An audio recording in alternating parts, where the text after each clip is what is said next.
আজকে তোদের সাথে একটা বিষয় আলাপ করি, যেটা হচ্ছে তোরা যারা টিনেজার আছিস না, যারা একটা নির্দিষ্ট একটা বয়সে পৌঁছেছিস, তোদেরকে বলতেছি যেটা হচ্ছে ভাই, মেয়ের নেশায় পড়িস না। মেয়ের নেশায় পড়লে জিন্দেগি শেষ হয়ে যাবে, নষ্ট হয়ে যাবে, কিছু করতে পারবি না লাইফে। সব কিছুর নেশা বাদ দেওয়া যায়, মেয়ের নেশা বাদ দেওয়া যায় না। খারাপ কেন বলতাছি, আমার চোখের সামনে অনেকগুলি জীবন এভাবে নষ্ট হয়ে গেছে। ভালো ছেলে, ভালো স্টুডেন্ট শেষ হয়ে গেছে। প্রথমে প্রেম, তারপরে এই যে মেয়ের উল্টা পাল্টা একটা ঝামেলা। এই ছেলে সিগারেট ধরছে, এই ছেলে আস্তে আস্তে এখন বড় নেশা করে। কি বলবি বল? আমার একটা কাজিন, যখন আমি 8-এ উঠলাম বা 7-8-এ, ইব্রাহিম টুকুর নাম, ও আমার বলতেছে, সিনিয়র, অনেক সিনিয়র, বলতেছে কি ভাই, জীবনে সব নেশাতেন বাইরান যায়, মেয়ের নেশাতেন বাইরান যায় না।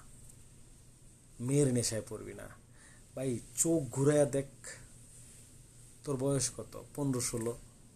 চোখ ঘুরাইয়া দেখ, প্রত্যেকটা ছেলে নেশায় ঢুকছে, মাদকে ঢুকছে, পিছনে ঘুরে দেখ কোনো না কোনো মেয়ে আছে। লাইফে আগে সেট হ ভাই, একটা ভালো কিছু জায়গায় সেট হ, পড়াশোনা কর, নিজের স্টেবল কর। বহুত মাইয়া পাওয়া যাইব জীবনে, বহুত। আজকে বলতাছি ভাই, চোখের সামনে অনেকগুলি জীবন নষ্ট হয়ে যাইতে দেখছি, তো এই জন্য বলতাছি, মায়ের নেশায় পড়িস না ভাই। মায়ের নেশাতেন বাইরান যায় না ভাই। মাইয়া মানুষ আল্লাহ তাআলা অনেক দামি কইরা বানাইছে, এই জন্য নেশাও অনেক বড়।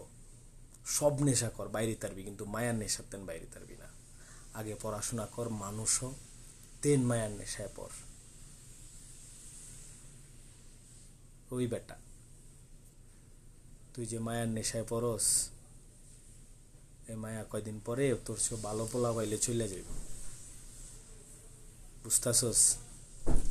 নিজের আগে ভালোভাবে বানা, তারপরে নেশায় পড়িস, দেখবি যে ছাইরা যাইব না। বুঝতাছস? দেখবি ছাইরা যাইব না। এই জন্য আগে মানুষ হ, আগে মানুষ হ।